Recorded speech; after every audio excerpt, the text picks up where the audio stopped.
he wanted this particular car back. Want the car back, want the car back, want the car back. She ended up parking it in his living room. Straight through the back patio doors. Yo. So had she have had some friends... Dad. What? I love you, Dad. Oh, okay. Love you too. Welcome to Relatable Dads Unscripted, figuring out fatherhood one honest conversation at a time. My name is Ruel. My name is AJ, and today we've got our first female guest, Ellie from Divorce Without Lawyers. Would you like to make a little introduction of yourself? Thank you. So yes, I'm Ellie Foster. As AJ says, I'm from Divorce Without Lawyers, which is an online membership which I've set up to help people going through divorce to manage their legal fees, do it themselves, because not everyone needs a full-time lawyer, not everyone can afford a full-time lawyer, so they can dip in and out, get some help and advice, and then it saves their cash to go elsewhere if they want to actually take some legal advice as well. And as part of that, I'm also a director of a law firm in Stony Stratford called McIntyre Law, just around the corner from here, so I can offer both sides of the assistance depending on how much help someone needs. Brilliant. So is it just UK based or...? England and Wales. So the jurisdiction of England and Wales is what I cover. All right, brilliant. Yeah. All right, so... I'm going to tell her. Basically, we had to refilm the whole thing because we didn't turn the mics on. So Not we. He didn't. Why are you gonna... You're the one that set up. Okay, apparently it's me. Anyway. Apparently I need to be a mediator. Can we divorce? Well, yeah. Wait, can you divorce a co-host? Yeah, I'm not sure you can. I'm taking everything. And the house. Might as well. Okay, so well, we were talking about custody battles, and I asked you the question before: how can dads make it less about war? When we're going through divorce, how can we make it peaceful? We want a peaceful split. Yeah. I want a peaceful split. Should I say that? You're not having a peaceful split. Actually, I have. It's very amicable, to be fair. Yeah, for now. Anyway. Don't worry, Nick, I've got your back. Yeah. And some are peaceful and some are not. But I think the biggest thing that creates the war is people feeling, and I do think that this is a lot from the media and everything else, you feel like going into a battle. You don't have to. Mm-hmm. If you always look at everything and put the children, I always say put the children at the centre, not in the middle. That's a really important thing to kind of bear in mind. Put them at the centre of what you're thinking about. Make every decision child focused. Mm-hmm. So when we get very hung up about 50-50 on the split of time and who the children should live with, when we become focused on 50-50, are we doing that because we want them 50% of the time or because the children want to be here 50% of the time? Mm. And if, again, partly, I've got strong opinions on the CMS, but because the CMS, the Child Maintenance Service, where they organise the child maintenance payments, because there's now a direct correlation, how many nights you have with the children determines the maintenance, I think that there can be an assumption, rightly or wrongly, that perhaps, using gender stereotypes, perhaps the dad only wants more time because they have to pay less maintenance. I have seen a lot more dads around. Yeah. Well, there'll also be a lot of mums that would previously have welcomed the break and let the kids spend more time with dad, but now going, well, no, I won't because then I'll get less maintenance. Mm-hmm. So I think it has brought a very unsavoury financial element into child arrangements that it's not really nice. But if you actually think, does little Johnny care really if he's here 4 nights or 3 nights? It's about the quality of the time rather than the quantity. Mm-hmm. But equally, I fully understand that both parents will want to spend as much time with the children as they can. So there is an assumption now that it's a 50-50 starting point, and I don't necessarily mean that in terms of hours, but the assumption is that both parents are equally capable of caring for the children unless shown otherwise. Yeah. I mean, we were saying that's one of the things that scared us both more than anything. For me, when there was those moments in my relationship where we didn't want to be there anymore, essentially, and things were difficult, I never would have left because I was so worried that I wouldn't get to see them. I say to a lot of people, I can never imagine not waking up with my kids, and every other week where I don't, it's blissful. No, but it is difficult. It is difficult because I was a very hands-on dad and always have been.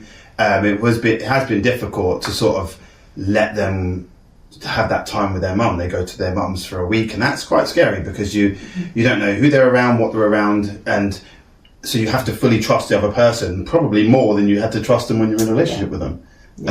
So, quick another mic change. And these are 2 greens as well, so you'll be able to see. That's good. Now we've got fluffy nipple tassels on, which is great. That's what I'm into. So let's move on to money and assets. I think. What is it that you find as a divorce lawyer? Is it a lawyer or solicitor? I'm a divorce lawyer. So Okay. there's 3 different branches, just really quick explanation. You've got legal executives, solicitors and barristers are the 3 sort of qualified lawyers. Solicitors and legal executives do the same job, but it's a different qualification route. But barristers then do the advocacy in court. So the barrister's different. It's not higher or lower. All 3 are the same, just different jobs effectively. Fine. But the solicitor and legal exec do the same work. Fine. Oh, okay, fair enough. So what is one of the? No? I know you're going to go on to money and assets. Oh, sorry. I was wondering what we So- fight about most. Nah. One of the main reasons and one of the quotes that I've always taken from you is when you're in love, and every marriage should always have a prenuptial agreement. And I've said it to so many people getting married. I'm like, you get the prenup? They're like, no. I was like, well, I know a divorce lawyer, and she said that there's no better way. I'm going to plagiarize you. There's no better way to sort out who gets what when you still love each other. Mm. And I was like, that's brilliant. So I've quoted that so many times to so many different people who are getting married. Well, you're in good company because I was featured in the Times, the Saturday Times a few weeks ago, with exactly that. I had a whole article in the Times about prenuptial agreements because That's when I reached out to you. yes, and it was in there because it's one of the things that people think prenups are unromantic. It means that you're destined to fail your marriage. You're going into it half-hearted, not committed. I'm the total opposite.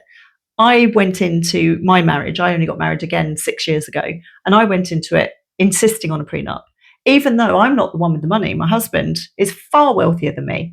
But to me, I wouldn't buy a nice new car and not insure it.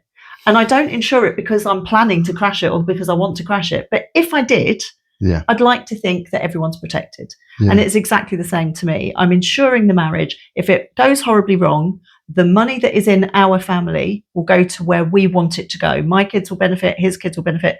No divorce lawyer is going to benefit out of us because it's already agreed what's going to happen. Yeah. Do they stand up in court? They're not 100% legally binding, but they are hugely influential. Okay. There are very strict rules about what will make them more or less influential. So the key thing is it has to be fair. So you can't agree right at the beginning, if we split up, I'm keeping everything, you're getting nothing. Because if you've gone on and had children or whatever else, the courts wouldn't stand. They would say, no, you might have agreed that, but no, it's got to be fair. So it has to be fair. It has to be done within a certain time scale before the wedding to give it the most power, because they don't want anybody being presented with a document the morning of the wedding and sign this or we don't go ahead. So there can't be any coercion or any sort of undue pressure in that way. It needs to be properly legally drafted. I certainly wouldn't recommend one of these sort of fag packet documents that people do at the end of a drunken evening. So no Well, chat let's write this GPT out. then, no? No chat, definitely no chat GPT. I've got strong opinions on that as well. So yeah, it's so long as they're well done, and then you're going to keep as much as your money, you and your future spouse will keep as much of that money in your family pot rather than giving it to us lawyers so that we can swan around the Maldives enjoying ourselves. I mean, swan around the wall sounds good. Yeah, it does. What is it that you find most people argue about? It's interesting how in taking over, or not taking over, creating a Facebook group with so many people in it, there's about 5,000 people in my group at the moment. It's really interesting. The same arguments come up all the time. Typically speaking, the mums, and again, very genderist, but this is the way the numbers seem to fall.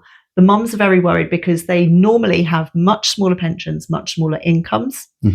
The dads are more worried about losing the kids.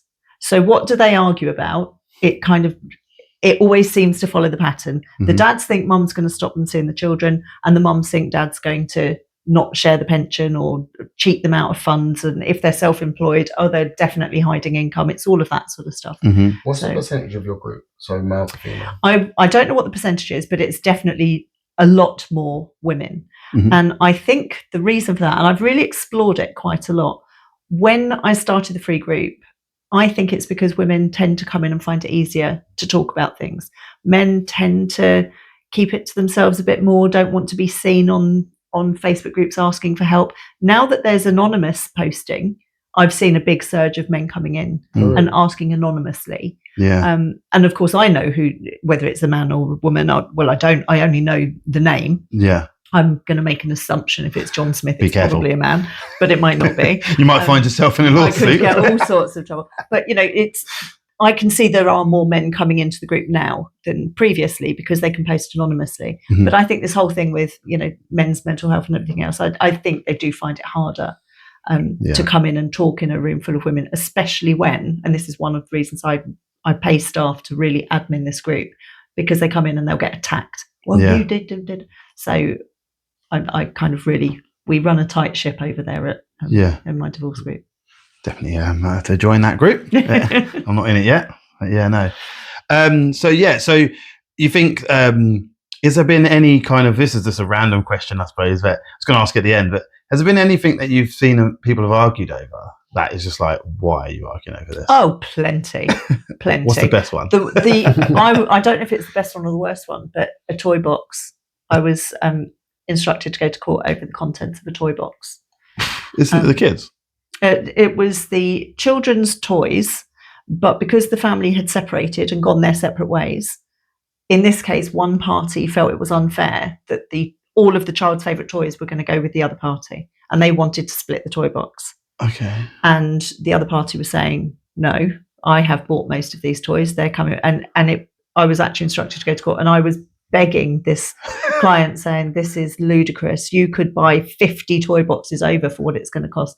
But for him, it was the principle. Yeah. The child is going to be sad if at least one of his teddies doesn't come with him. And I mean, we did manage to settle it on pretty much on the court doorsteps just before we went in. But I really thought I was going to have to, and the judge would have blasted me for taking it. But it didn't matter how many times I said, please don't do this. This is not good. So is it that you said the judge would blast you? Why? Surely that he knows you're being instructed to do that. So not always. I mean, you do get solicitors with massive egos who want to just go in and take it and earn their crust. And really? I know, thankfully not many, but I do know some solicitors that as soon as I see that name on the other side of one of my cases, I know we're going to court. There's no settling. It's about winning. And perhaps that will attract a certain sort of client. I am really happy to say the vast majority of my personal clients are not that minded, because they know I'm going to say no to them. I'm not going to refuse to go to court for them as long as they're not doing something illegal or immoral. I will go if I'm instructed to go, but they will get the advice they don't like. Yeah. And I'm not scared to have that. I love that though. That's good, because I think some people, I mean, even on both sides, it's easy to think that, I'm just going to go to court, but sometimes when you're hot-headed, I'm not particularly a hot-headed person, but if you are, you kind of feel like you need a bit of a talking to at some points. Yeah. It's like sometimes some people you might need to get that little, calm yourself down, mate. Yeah. It's a toy box. Yeah, you know what I mean? Exactly.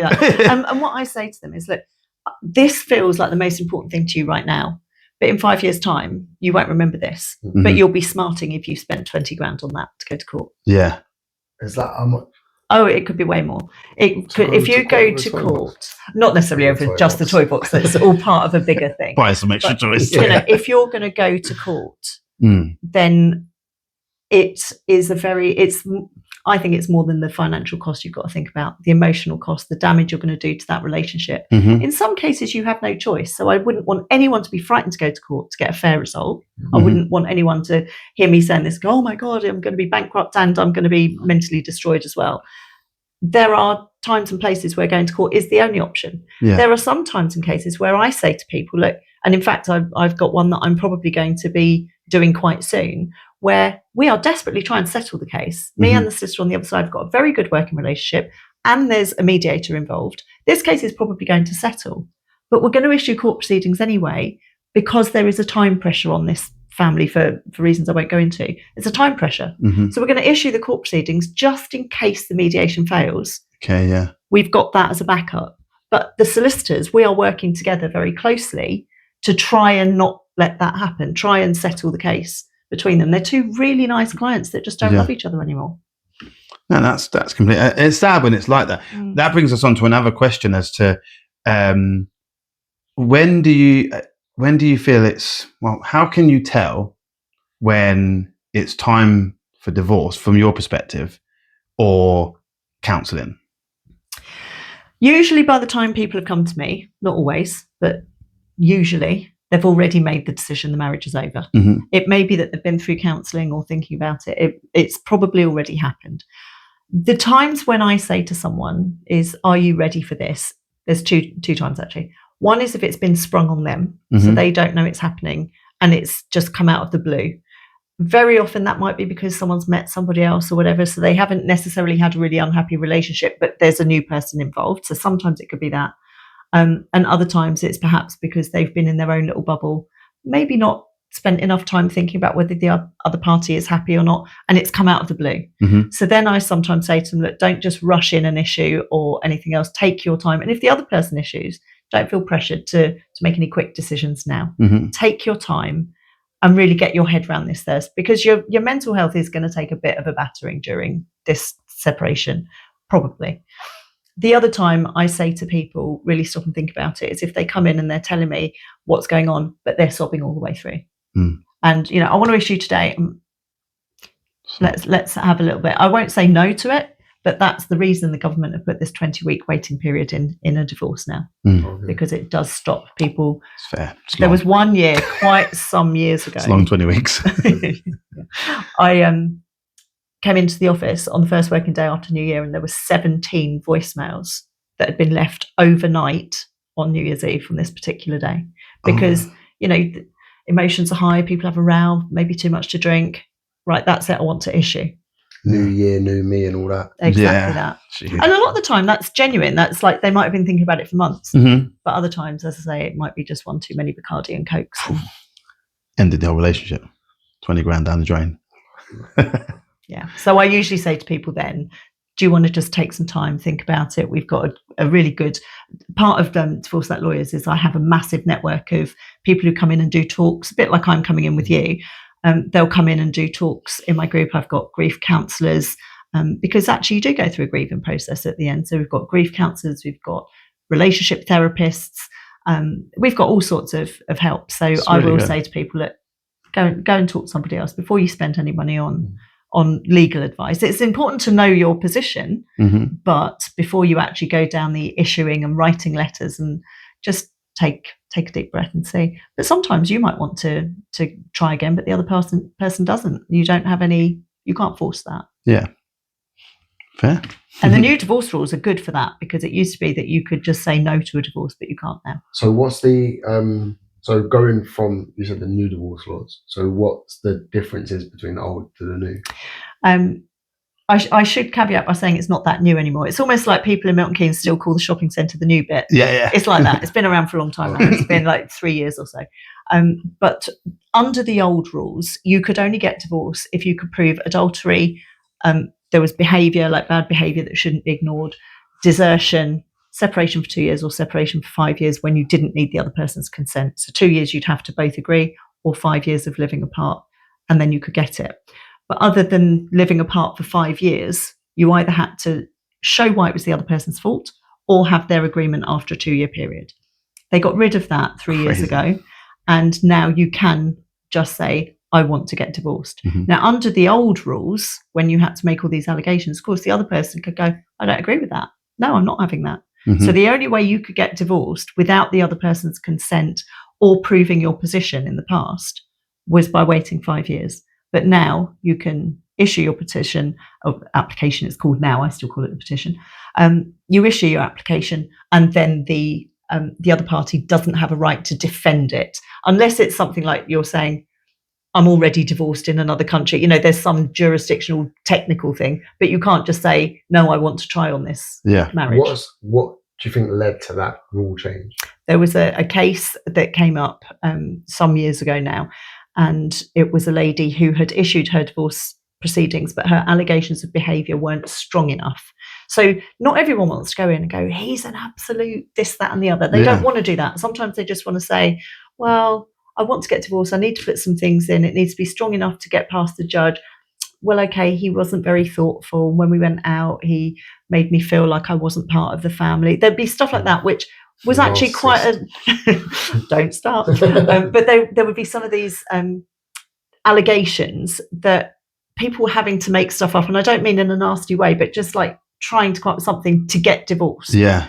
And in this case, the husband defended it, and the courts couldn't do anything about it because it wasn't strong enough to establish that the marriage had irretrievably broken down. So this poor woman was left tied to the husband, and that was finally what it took for the reform to come in place. Do you think, going back to the financial side of it, do you think a lot of men was holding out from divorce because they knew that the financial side of it was going to come up, and then they'd end up being pulled through the courts financially? Yeah, I think that is for both, actually. I think there's a lot of women that stay in the house because they think I could never afford the mortgage on my own. Mm-hmm. So I will stay in this unhappy relationship because I have no choice. Mm-hmm.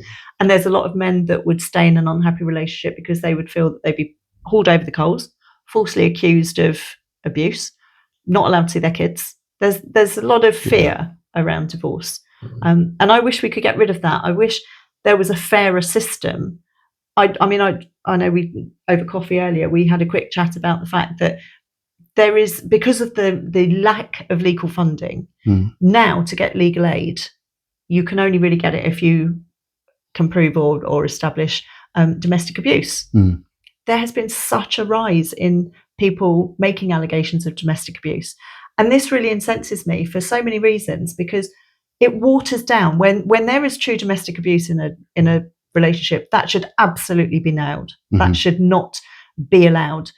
But because there are now so many people alleging it, and I know that this will be really unpopular for a lot of my divorce members, female clients will not like me saying this, because it makes it almost sound like I'm saying I don't believe people when they come in. But I have actually had a lady sit in front of me, tell me there was no domestic abuse in the case, and then say to me, can I get legal aid? Well, I don't do legal aid, but no, I don't think you would be able to get some unless it's domestic abuse. And she said, so if I say there's domestic abuse, I can. And I said, well, but you've already told me there isn't, so I'm not going to push down that route.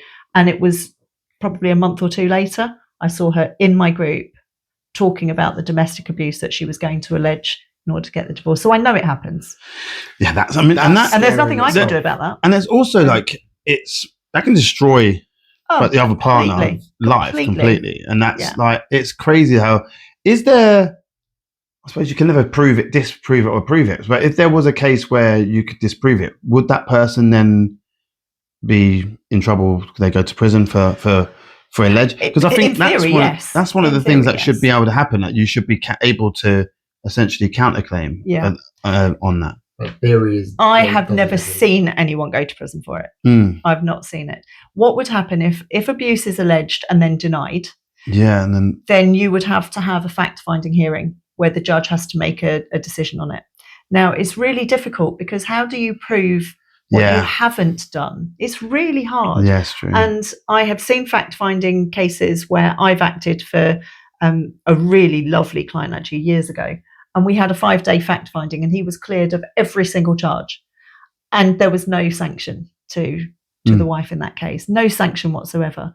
The only thing I suppose you could say, she didn't get costs, so it cost her a lot of money. It actually cost her more than it cost him. Oh, that's good. At least but something. He still had to pay something, and he's lost all that time in his life. And the job he had was really potentially at risk by these allegations. But there was another case that I did where I think she'd raised about 20 different allegations, and 19 of them, I'm making up the number, it might have been 17 and 16 were disproved, but only one was found to be true. And therefore, because it was found to be true, that's the title. Yeah. It's a very hard, because you're talking about like stuff that happens privately in people's homes. Yeah. So you never, it's very difficult to be able to prove or disprove unless there's physical bruises. But there's so many different types. I know now in courts they take on coercive control and things emotional, like that. Coercive, financial. It's no longer just about the bruising, and thank God for that, because there did need to be. Yeah. The financial abuse is, well, any kind of abuse is awful, but the emotional abuse, I think, is every bit as bad, if not worse, than the physical abuse.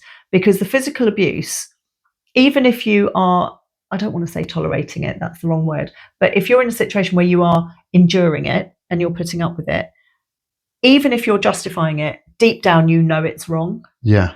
You know the other party shouldn't be doing this to you.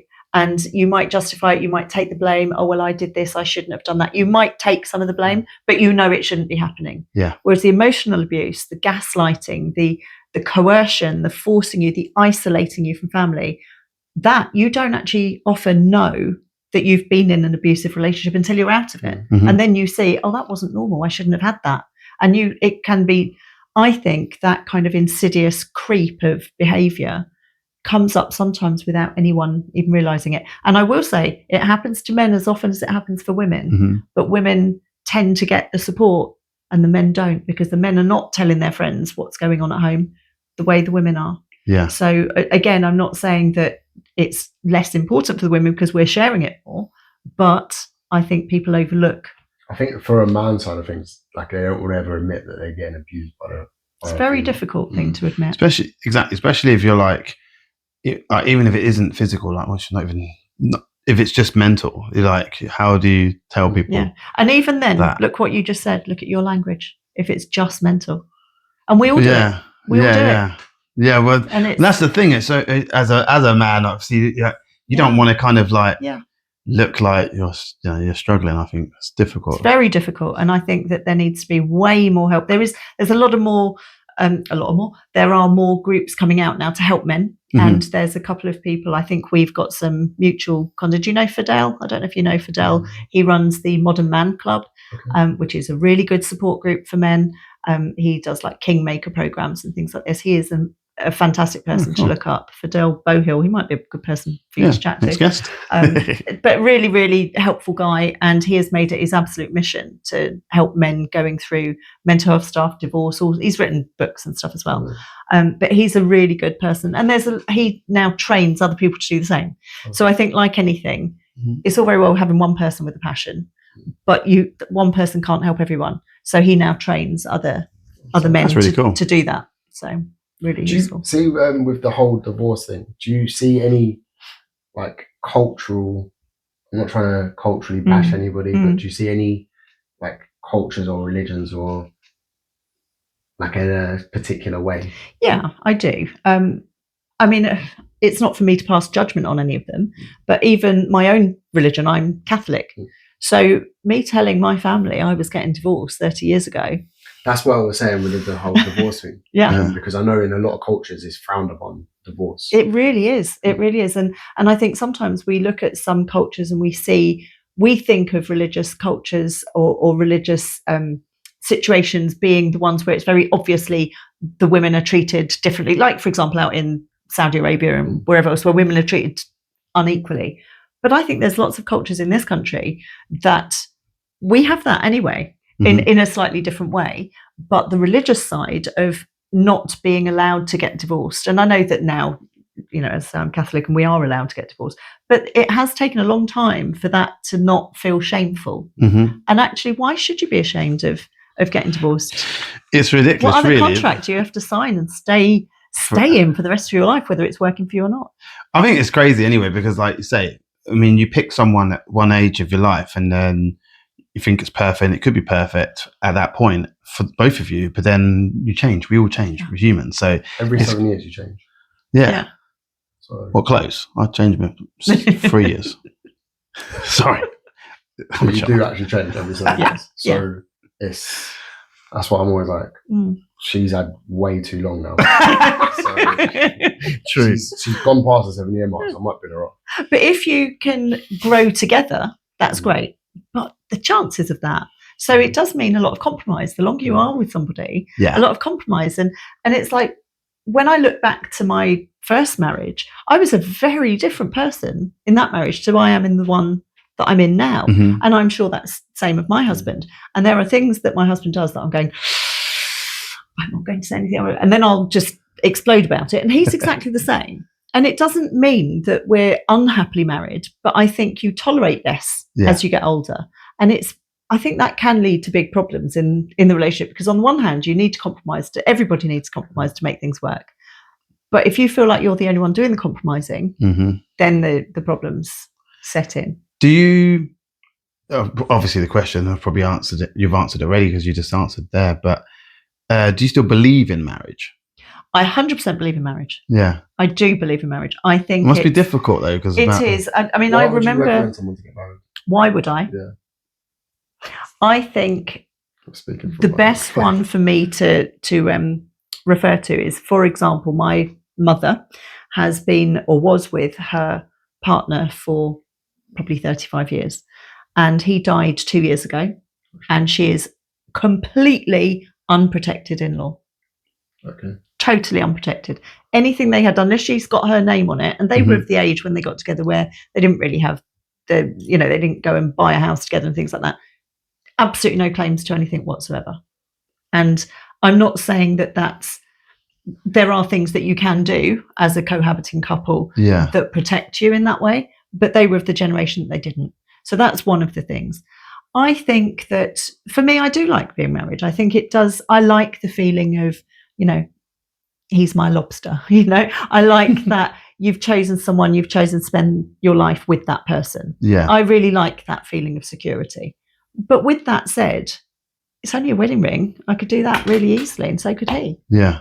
So was he previously married as well? Yeah. Okay. And I think that for me, I do really support marriage, but I do think divorce needs to be something that's done respectfully, and that's why I love the prenup. Because I'm not frightened of my marriage ending if it ever does. I hope it doesn't. We're happily married. I hope we stay together forever.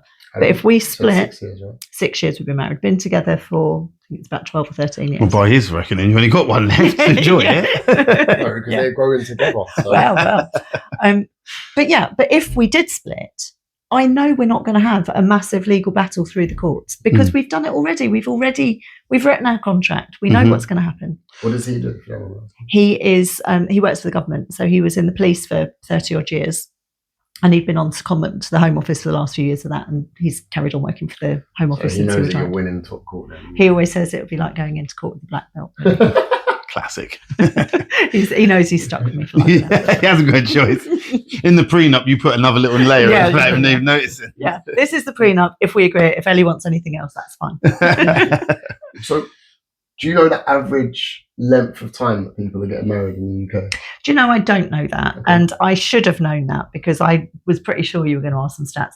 What I do think is that, and I don't know that this is my own instinct, people are coming to me getting divorced younger than they used to. So I feel that the marriages, I don't know whether I would say people are going into them. I suspect they're going in later than they used to, I suspect.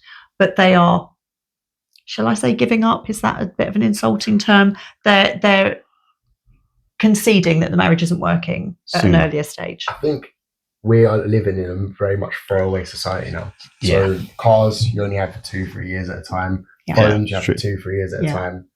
Relationships, you tend to only have for a couple of years, and then you throw them away. So that's why I was asking, because I just didn't know what your... I don't know what the stats are, but I think that the majority of my clients have, in their view, tried as hard as they can or are willing. And the only exception to that, I find, is if they've met somebody else. It might be that they've had a perfectly happy relationship. There's obviously something missing for them to have gone looking elsewhere. But, if they've met someone else, then perhaps they haven't then really tried to work on the old relationship. But if there's no third party involved, most of my clients will come and say, we've tried this, we've talked, I've been raising this for years, and so on. Because you've been a divorce lawyer before social media, I'm going to say if you've seen a difference in relationships and relationship breakdowns since the introduction of social media. 100%. It's a nasty place now. There is so much name calling. We talked earlier about every man and his dog now is called a narcissist. And I say man generally, women as well. Everyone thinks the other party's a narcissist. Previously, when you got split up, you separated because you were arguing, because you didn't get on, because not a nice person or whatever. Yeah. Now it's because he or she's a narcissist. And ADHD. Everyone's got ADHD as well. We said that. The Facebook posts and alike get brought up in court? Yeah, I've actually had a couple of cases where we had one that the judge was highly critical of the other party for what they'd been saying about the other party on Facebook. People love highly watching critical. I'm just going to get my phone to delete that. Yeah, because there's so much dirty laundry just gets Oh, aired it's on. awful. It's awful. Mm. And people forget your kids are going to see this.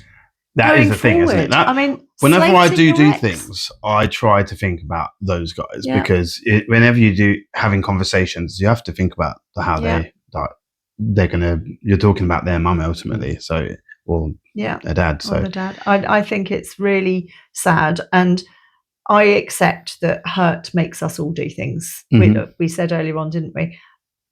We don't bring our best selves to a divorce. We don't bring the best version ourselves. And everybody has got their own opinion on a situation. Now, I don't deliberately go through life, nothing to do with divorce. I don't go through life deliberately doing things that I know are wrong. I do them believing they're right. I might find out later, oh, maybe I could have done that differently. But at the time you do something, you think you're doing it for the right reasons or because it's what you want to do in that moment. To be able to then go back and look at everything through the history of a separation, it's a very different, you can paint a very different picture. yeah, I could say some horrible stuff about, oh yeah, well, my husband did this and this and this. He could say far worse about me. I mean, he could absolutely sit here and I'd struggle to defend myself. She just works all the time. yeah. She just doesn't think about me. She just, if she's working, she's in the moment. She's not doing anything else. She doesn't put me first. She doesn't think about our marriage first. Absolutely right. But actually, I'm doing it because I'm trying to build a nice retirement for us. And so everybody does things. But then when you get divorced and those things that you've done for the right reasons get thrown at you, you become defensive. You then throw stuff back and then all starts the mudslinging. It's all like perception as well, isn't it? It's like that. There's that photo of I think it's the prince or whatever, and he's got 3 fingers up, and it looks like he said like 3, but then they took the picture off, and the media took the picture. It looked like he just had his middle finger up at some kids, and it's like it's perception really. Yeah, everything. absolutely. Look at a different angle, and it looks completely different. One thing I do, I'll show you. I've got one thing I do. I'll say to you, "What can you see?" And you'll say, "Well, I can see a blue phone case with a circle on it." I'll go, "Well, no, it's not. It's a picture of my grandson." You're going to say, "No, it's not."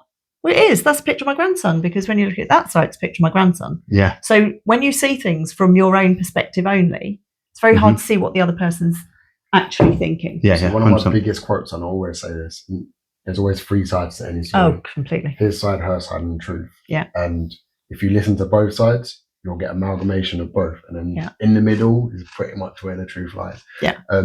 But anytime I hear someone slagging off someone else, I'm always like, all right, so I hear from another perspective. Yeah. Then so and that's why as I said before, I'm the perfect divorce lawyer for some people, and I'm absolutely the wrong divorce lawyer for others, because I'm not frightened to have that difficult conversation with my client. Say, but if you looked at it from this, how would you feel? So let's say I've got a mum saying, no, it's every other weekend because I'm going to miss my child so much if they're away from me.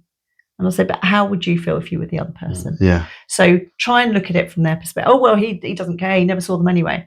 Is he not going to care, really? Yeah. What was the reason why he didn't see them? Why didn't he see them? Because he was out working for the family, and that was your family dynamic. There's now going to be a different family dynamic. Yeah, for sure. So I can totally see why everyone has their own viewpoint, but I think I'm not frightened to say to people, let's just flip that around to me. Let's play devil's advocate just for a minute. How would you feel about this?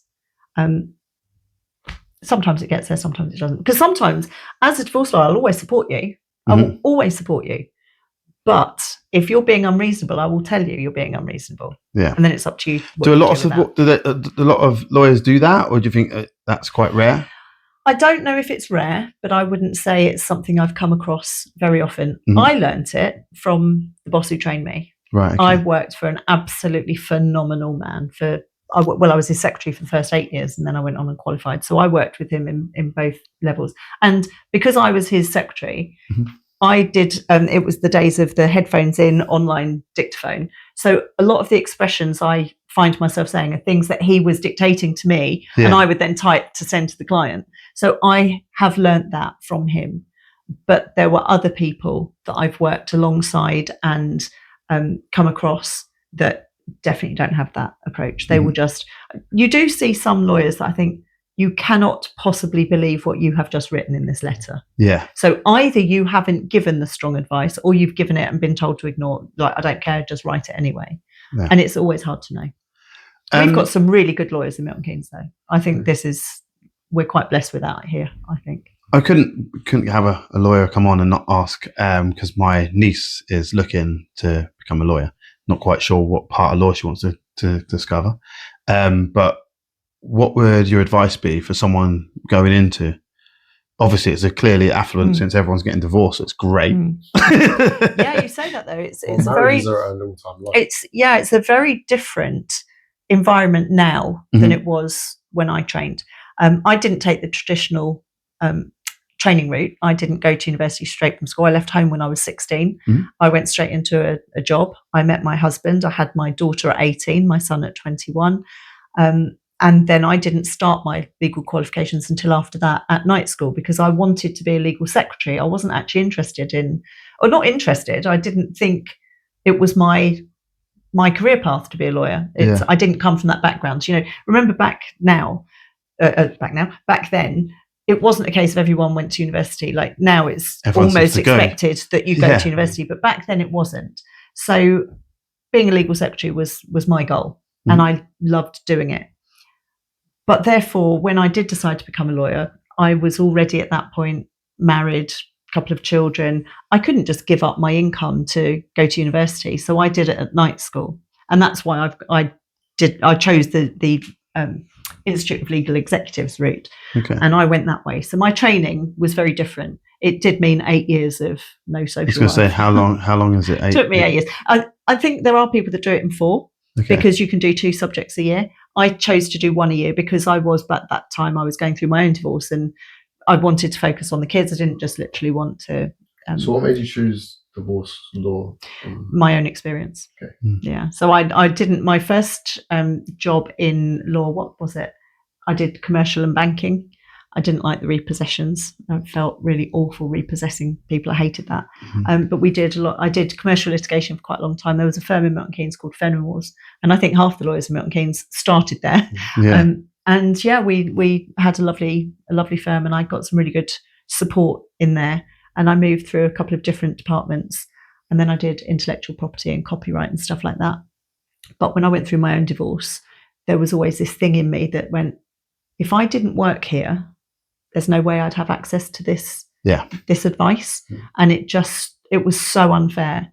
And I just felt this is the path I want to do because it was before social media. So I didn't have anybody. I was quite young when obviously, as I said, when I had my children, when I got married, I was very young. So equally, I was still quite young when I got divorced. I think I was only about 28 when I was going through my divorce.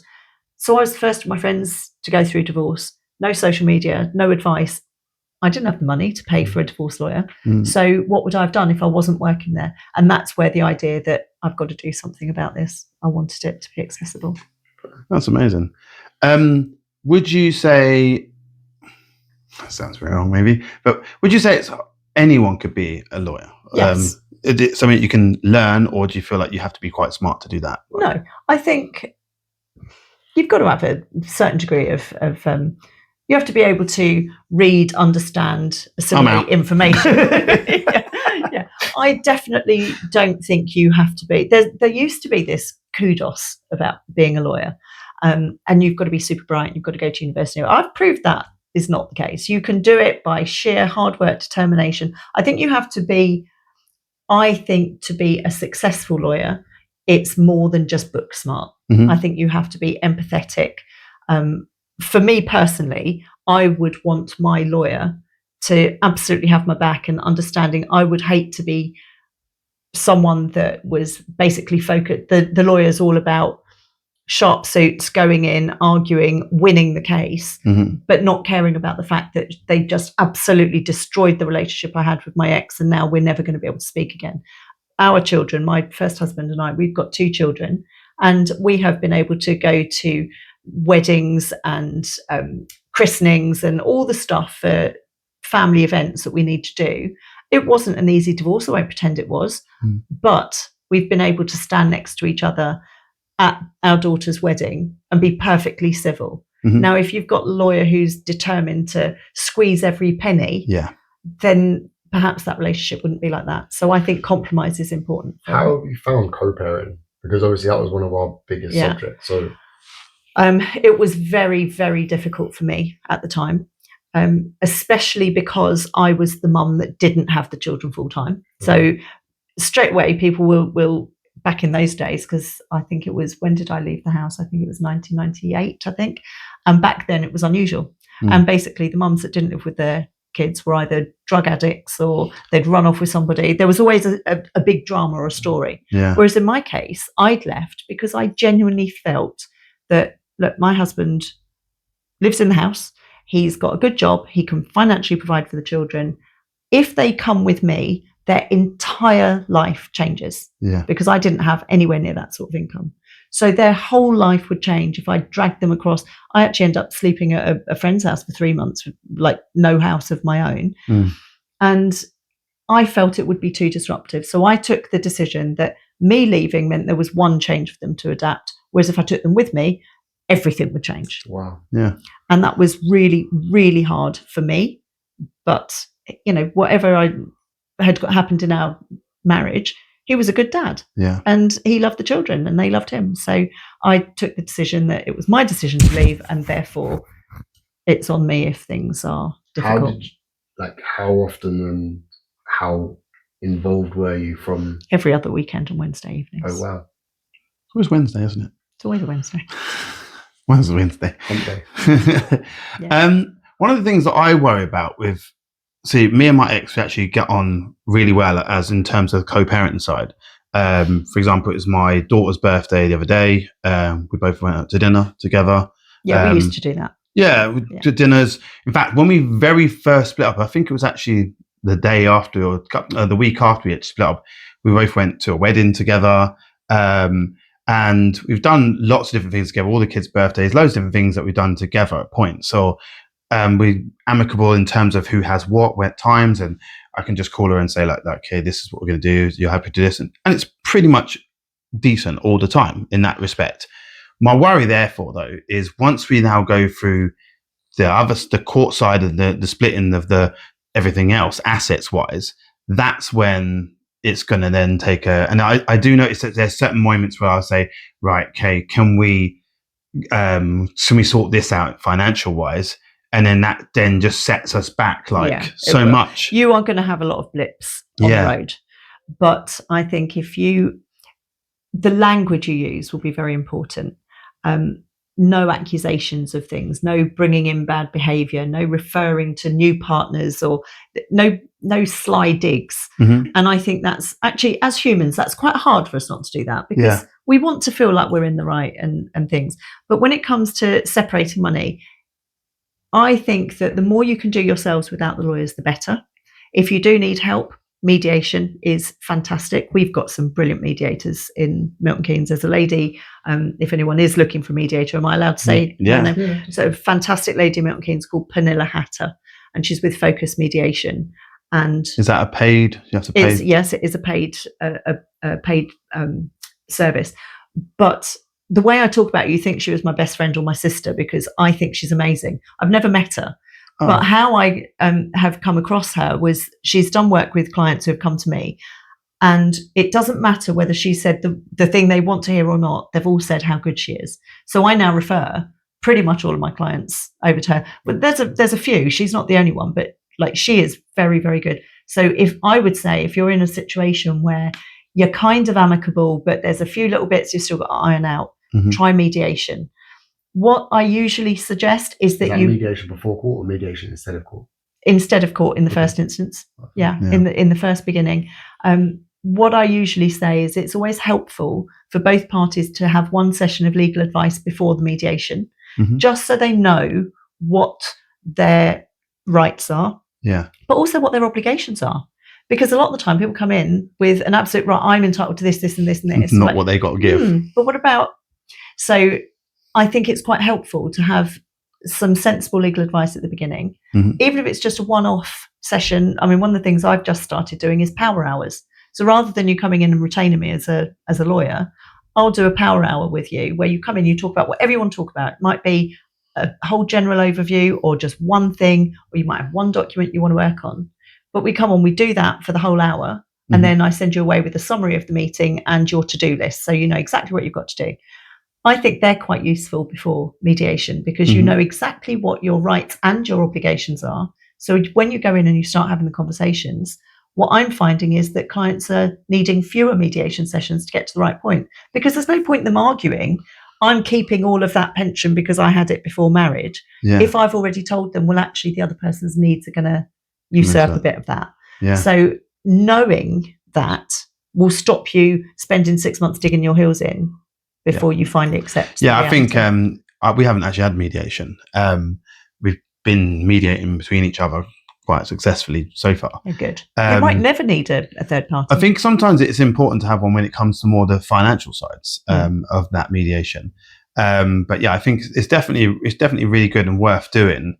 And like you say, so much cheaper than court. Yeah. But I think I hadn't really thought about having the little bit of legal advice before, because you can go into mediation and you spend probably the first bunch of sessions just arguing what I want rather than actually what are we likely to get in court. Exactly. And then there's no point arguing Yeah. and really digging your heels in about something that actually, if you went to court, there's a 50% chance that you won't get it. Yeah.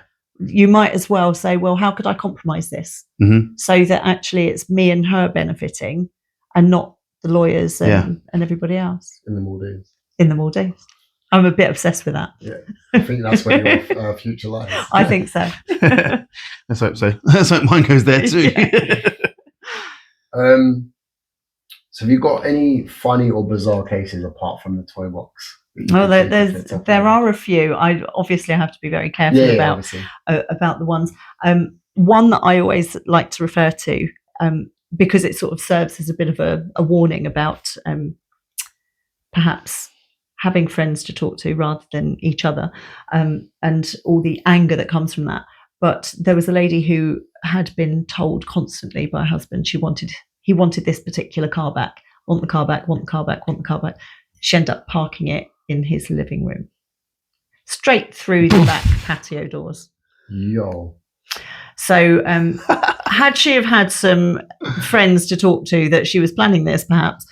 But yeah, so that did end up in a prison sentence. But yeah, so I think that there's quite a lot of those, which, you know, we can sit here now and say, well, this is quite funny. Actually, it's not funny at all because she was clearly very distressed. But it was because, you know, he had so many cars and she felt like the car means more to him than anything else. Well, I'll show him what to do with his car. But see, I would have got it crushed and then got it delivered to outside his house. Well, there are lots of anecdotal things, not my stories, but people put in things like prawns in your curtain holes. You unscrew the finials and shove prawns in and close it back up, because then there's a foul smell and you don't know where it's come from. So there's... Mate, I'm going to check my house out. I wonder what that stink was. That's not my story. That's one I read. Somebody else had gone to a house, sprinkled grass feed all over the carpet, grass seed all over the carpet, watered it, turned the heating up. They came back and there's grass growing up. That's sick. Yeah. So I've heard lots of these stories. They're not my stories. They're not my tales. That's brilliant. I should have done that to my old honestly, I wish I'd done some stuff to my old landlord. He was an absolute beep. Yeah. You're gonna beep it. I'm not swearing. You've not sworn this whole episode, I think. Oh, maybe. That's because it's in front of me. I think it is as well. You're behaving yourself. I'm on best behaviour. And that is something I would say, actually.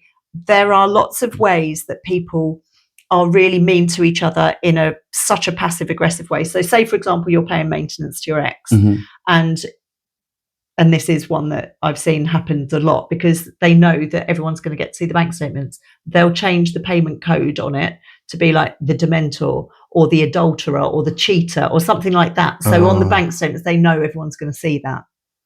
That's unnecessary. It does not go down well with the courts. You might get a minute's pleasure out of it, but it's not, that is going to reflect badly on you in court. So in terms of coming up to a financial discussion of going through a divorce, and then you make yourself unemployed, or you make your own finances not look as pleasurable, so your Yeah. ex-partner doesn't receive anything. What Yeah. can someone do from a legal standpoint?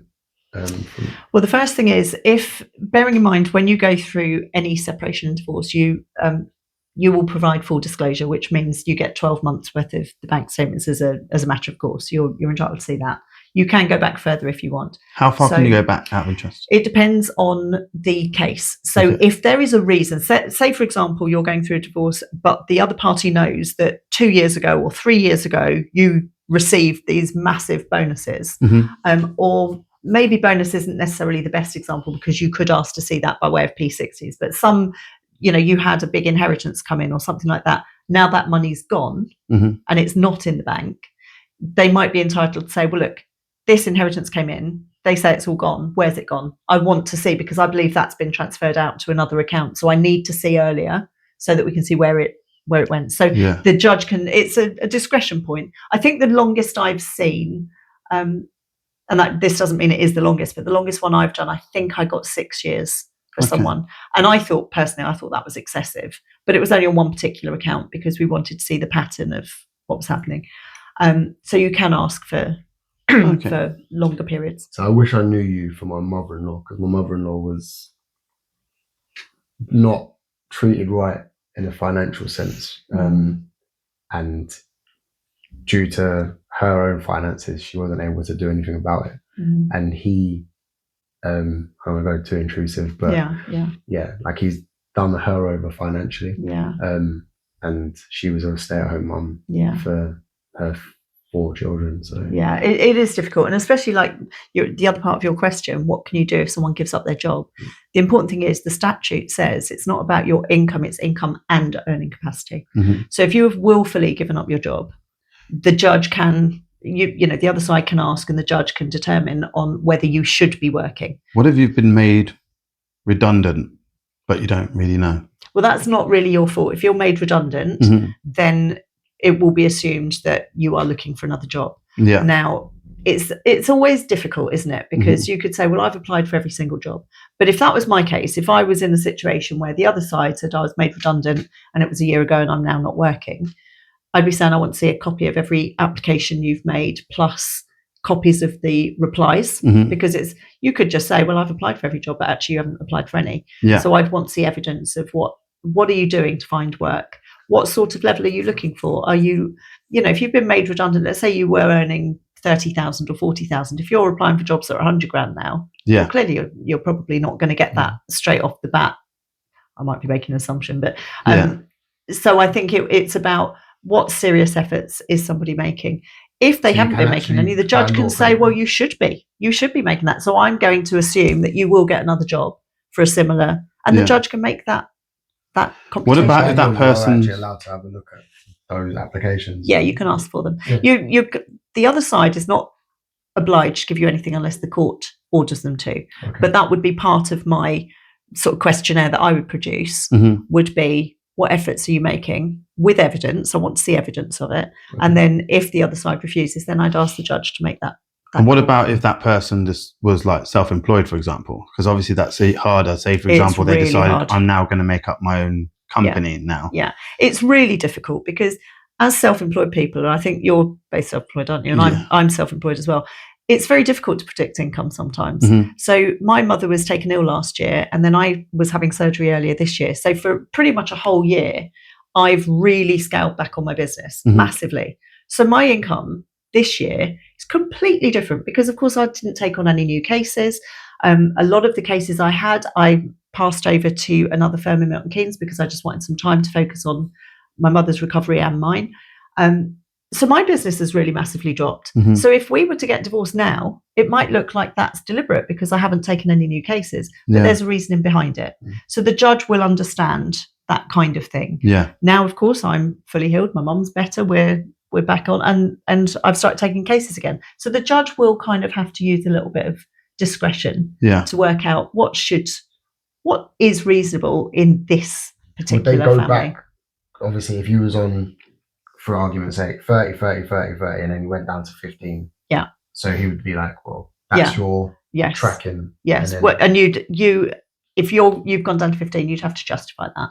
No, that's why. what I mean. But in your case, in that sense, I'm not saying you're on 15 right now, but I'm just saying, like, so obviously you can see it's trending that way, and then it's taking a dip. And you've got those explainable reasons. Yeah. So you'd be like, well, your average salary is 30. Yes, that's kind of, and they would assume. So unless I said, and it's gone to that level, and now it's going to stay to that level because, and I would have to explain why I don't want to take on more clients, or why, and it might be health, it could be all different reasons, but it couldn't just be, I fancy a break, because if you're reliant. Now, do bear in mind that this has more relevance where spousal maintenance comes in, but there's not that much spousal maintenance anymore. So it has less relevance. The main thing that people are het up about income is because of mortgage capacity. Can you just quickly explain? Because he was the one that told me about spousal. I didn't even know about spousal maintenance. So could you just quickly explain? Because I'm sure there's a lot. And you said it's not a thing. Explain. I wouldn't say it's not a thing, but it's not as common as it used to be. Right. So years ago, again, going back to the old gender stereotypes, mum was at home with the kids, dad was out at work. If you separated, dad would have to pay maintenance to the wife. I say dad, husband would pay the maintenance to the wife. And it could be for a set period of time, or it could be for life. And that's going back years and years and years. With or without kids? With or without children. Okay. It was because the wife didn't have an income capacity of her own. Perhaps she'd been a housewife for 30 years, had never had a job outside of the home, and how could she support herself? So the husband would have to pay. That has fallen out of favour. It's been going out of favour for a long time, but it's really out of favour now. It's still there. It's still there when it's needed. If you've got a wife at home with a couple of small children and babies particularly, and can't go back to work full time, because if she did go back to work full time, the childcare is going to eat all of the salary anyway, there can still be spousal maintenance. But as a general rule, everyone is expected to maximise their own income as quickly as they can. They're expected to do that. It doesn't necessarily mean that if you have never worked, the judge is going to go, right, you've now got to go and train, but people are expected to do their best. Yeah, on that note, so for example, if you've got someone who's only say you're 50-50, but you've got one partner who is one person, say for example, mum, that's working a 40-hour shift, she's working all the hours she can do, and then the other person is working part-time, how does it work then? Will the judge say to them, okay, you have more earning capacity because you're just not working all the hours? Or will they go, particularly the kids are like at school or something, where they've got kids, but they're not necessarily needed all day? Yeah. How does that work? They would definitely look at the individual circumstances. So if the one party worked in a school, for example, it's very difficult to increase the hours, because if the hours are not available, they're not available. And the judge isn't going to say to you, you've got to have a complete change of career. If that's what you've always done, they're not going to tell you, well, leave there and go and work full-time in Sainsbury's then. They're not going to do that. Right. If you have always been a part-time teaching assistant, you'll be expected to maximise your hours as a teaching assistant, but that doesn't mean that, well, I'm already maxed and here's a letter from my school saying there are no more hours available. That may be what you have to accept. Yeah. Equally, though, I did have a case quite a lot of years ago where there was a very, very wealthy, in this case, father. They weren't married, but a very, very wealthy father. And he had chosen to give up that very, very stressful job and go into teaching. And the thing he was teaching was very specific. And I won't say any more than that, but it was a very specific thing. He was going to be a university lecturer. And therefore, it was a massive drop in income. But it was a massive drop in income to still an income that most of us would be very happy to have. Yeah. So the judge didn't tie him to his old job, even though the girlfriend was saying he would absolutely be able to continue earning £1 million a year. Yeah. The judge didn't tie him to that and said, if he had given up his job and decided not to work at all, we might have something to say about it. But he's still earning like £100,000 a year. Yeah. So that is not, you're not forced to continue to do something that was damaging his mental health and exhausting and had a shelf life anyway, how many years he could do that. Yeah, of course, yeah.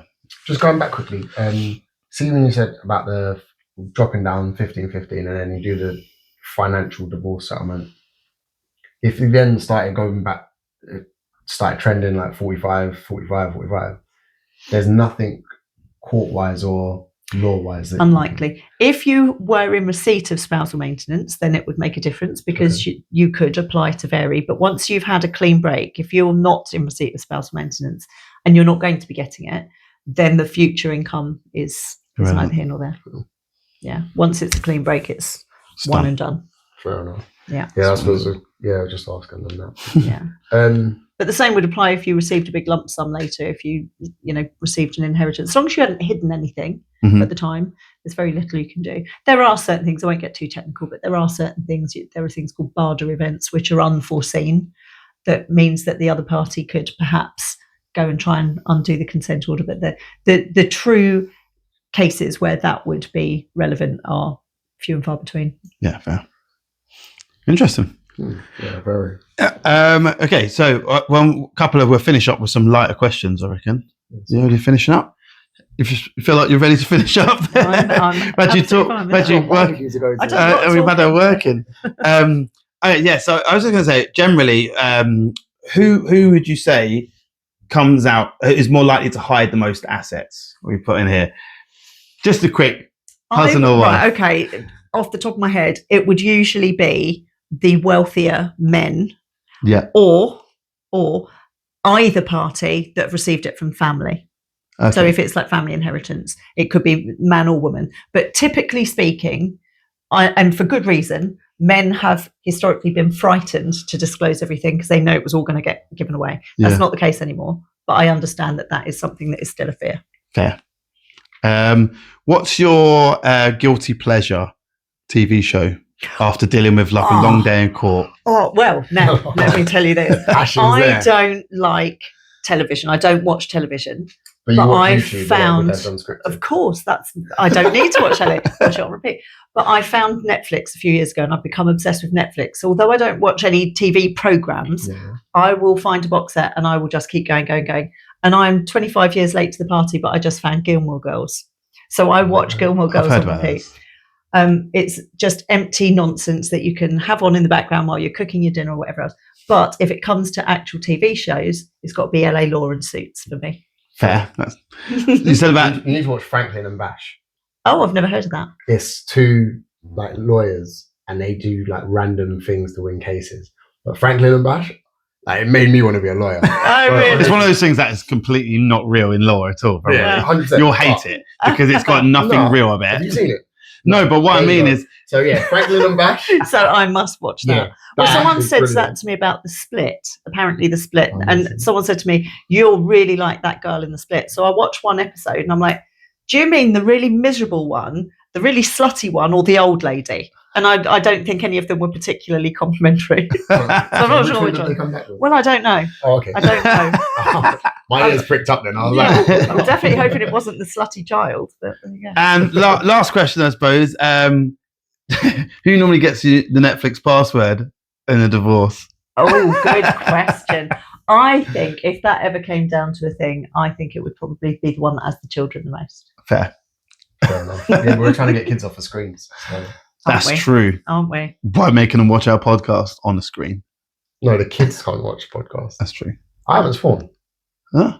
This time, you've been amazing. Well done. It's like PG, this one, isn't it? It is. It's like a little bit of stuff. But because I'm trying my best to not swear on pods now because my mate's daughter told me off. So now I'm like... It's bad times when you get told off by your mate's daughter, bro. Yeah. So big up Tally. So yeah, she was like, AJ, don't swear. And I was like, oh, I'm sorry. All right, I'm going to try my best not to. So since then, I have tried my best not to. Swearing's a funny thing though, isn't it? Because I've got a real potty mouth, but I've got 4 grandchildren. I never, ever, ever, ever swear in front of them. And it's not, I'm trying not to. It's just who I'm with. I tend to follow. So. My friends laugh because I am the most sweary, abusive person to all my friends. Yeah. Literally, when we're playing around, mucking around, I'm constantly swearing, but I work in schools. Yeah. So I can never swear. So you can't do that. All day, all the time. Teaching kids, never can swear, never say anything like that. And then I come home, I'm like, yeah, but one of my friends is a copper as well. And I mean, some of the stuff he says online, you definitely should not ever say. And he's like, I think it's one of those things when you're in a job where you can't do it, you do it more with your friends. Yeah, we are we're quite a sweary office, but it's never. What I love about where I work at McIntyre Law, we're all friends. We're not just colleagues. We're friends, and therefore we don't swear at each other. We swear in front of each other, and we make sort of. I don't know. I won't say what we say, but it's never with aggression, and I love that. I used to do scaffolding. I was in the army, so my use of language is Constant. It's colourful. Don't they say it's a sign of intelligence? I'm going to take that Doubtful. one. I'm going to take that one. Doubtful. Look it up. They say it's. Well, I swear in front of my don't know friends. quite Tally, why. so I'm going to start swearing then. Just to point out. Yeah.